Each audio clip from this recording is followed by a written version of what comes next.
नमस्कार दोस्तों, सादा निटिंग चैनल में आप सभी का स्वागत है।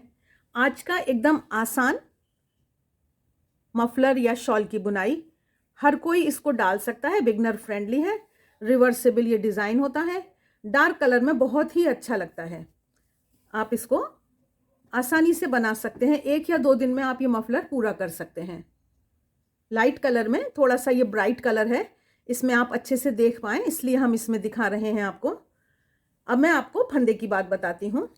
ये वाली पतली ऊन है और हमने लगभग 40 फंदे लिए हैं और ये 7.5 इंच के करीब इसकी चौड़ाई आई है। पतली ऊन की वजह से ये चौड़ाई कम है। ये वाली थोड़ी मोटी ऊन है और इसमें हमने सिर्फ 42 स्टिचेस लिए और इसकी चौड़ाई लगभग 10 इंच आ रही है। 10 इंच के करीब इसकी चौड़ाई आ रही है। थोड़ा सा पहनने पर ये थोड़ी सी पतली भी होती है, चौड़ाई जो है ये घट जाती है और लंबाई बढ़ जाती है इसकी, तो इस बात का हमें ध्यान रखना है। आप 60 इंच से 65 इंच तक लंबाई रखेंगे तो वो फिर पहनकर खींचकर और भी बड़ी हो जाएगी। आप अपनी ज़रूरत के हिसाब से लंबाई रख सकते हैं। यहाँ पर ये हमने ये आसानी सी सुंदर सी झालर डाली है। मैं आपको एक झालर डालकर दिखाऊंगी। और ये जब हम बुनाई शुरू करते हैं तो ये हम ऊन छोड़ देते हैं, इसको भी हम यहाँ झालर में लेंगे, ये हम अभी बाद में देखेंगे।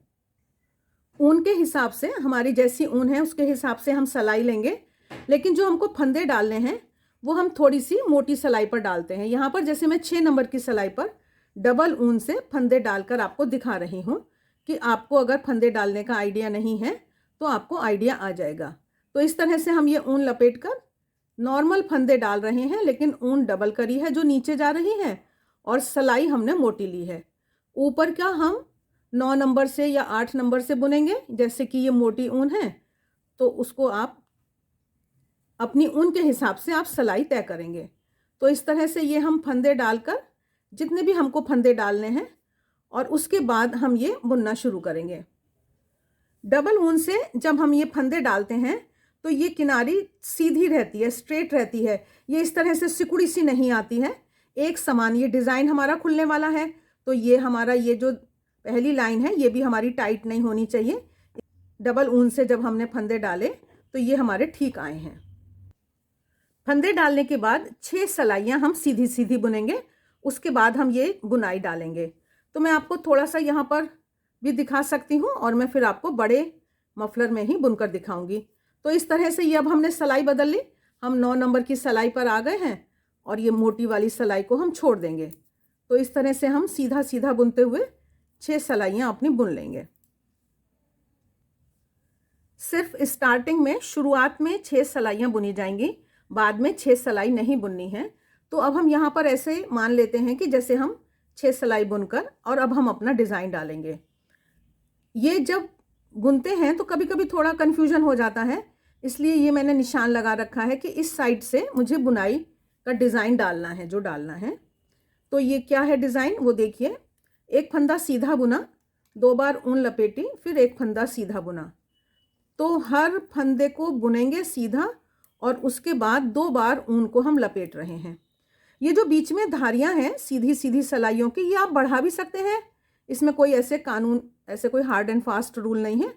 यहाँ पर हमने इसको एकदम हल्का मफलर बनाया है तो इसलिए हमने ये पतली धारी डाली है। तो इस तरह से ये हम ऊन लपेटते हुए, सीधा फंदा बुनते हुए, 2 बार ऊन लपेटते हुए इस वाली सिलाई को पूरा करेंगे। ये अब हम लास्ट की तरफ आए हैं, फिर से लास्ट टाइम आखिरी बार हमने 2 बार लपेटा और इस फंदे को सीधा बुना। इसमें उल्टा सीधा तो कुछ है नहीं, अब हम दूसरी तरफ से बुन रहे हैं। तो पहले फंदे को हमने सीधा बुना और इसको उधेड़ दिया या खोल दिया और इसको फिर सीधा बुना। तो इस तरह से ये अनरैप करते हुए, खोलते हुए ये हम सारे फंदों को फिर से सीधा बुन रहे हैं। तो देखिए कितना आसान ये डिज़ाइन है, एकदम बिगनर फ्रेंडली है। फटाफट आप बनाइए और 2 दिन में ये मफलर पूरा बनकर तैयार हो जाता है। ये उधेड़ कर, खोल कर आखिरी फंदा हमने फिर सीधा बुना। अब इसके बाद हमको ये जो सिलाई है पूरी सारे फंदों को सीधा बुनना है। थोड़े से ये लूज रहते हैं लेकिन कोई ऐसे परेशानी की बात नहीं है। ये देखिए ये हमारी खुलकर बुनाई आई। 2 बार लपेटा है इसलिए बहुत ही जो ये लंबे लंबे हमारे फंदे बने वो काफ़ी ठीक लगते हैं और डार्क कलर में वो एकदम बहुत ही सुंदर दिखाई देते हैं। तो इस वाली सिलाई को हम पूरा सीधा बुन रहे हैं, एक सिलाई, और इसके बाद हम एक और सिलाई को सीधा बुनेंगे। और अब हम इस सिलाई को सीधा बुन रहे हैं।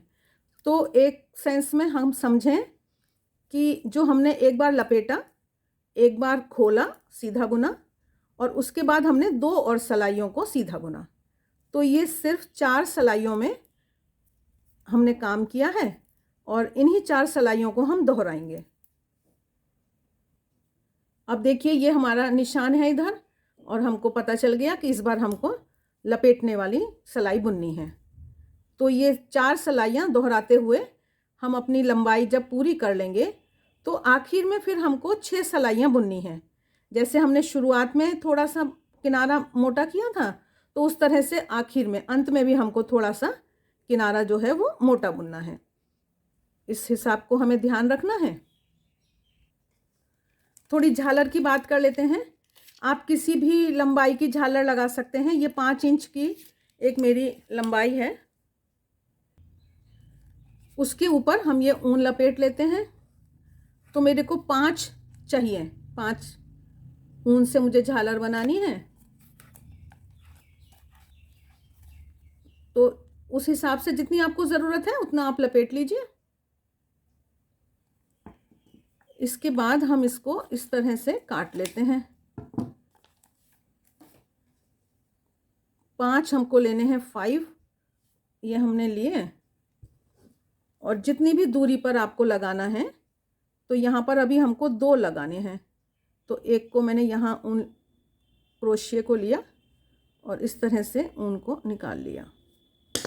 अभी हम गांठ लगाने वाली बनाने वाले हैं। ये गांठ लगाएंगे हम। इनको एक बराबर कर लीजिए, एक समान यहाँ से पकड़िए और दूसरे छोर को पकड़िए। ये दोनों को पकड़ा, इसको थोड़ा सा इस तरह से ट्विस्ट किया और ये ट्विस्ट करके हम इसको इसमें से निकाल लेते हैं। ज़्यादा टाइट करके गांठ नहीं लगानी है, एक समान गांठ लगाते हैं। अब ये जो हमने फंदे डालने के समय हम ऊन छोड़ देते हैं, इसको हम थोड़ा सा इधर की तरफ ले आएंगे, क्योंकि हम यहाँ पर झालर लगाएंगे। एकदम बहुत किनारे पे तो ठीक नहीं रहेगी। ये हमारी 2 ऊन वहाँ पर हैं, इसलिए हम सिर्फ 4 हमने ऊन ली है अब यहाँ लगाने के लिए। उसी तरह से इसी जगह पे ये हमने घुसाया, इसको निकाला और इन सबको मिलाकर एक साथ।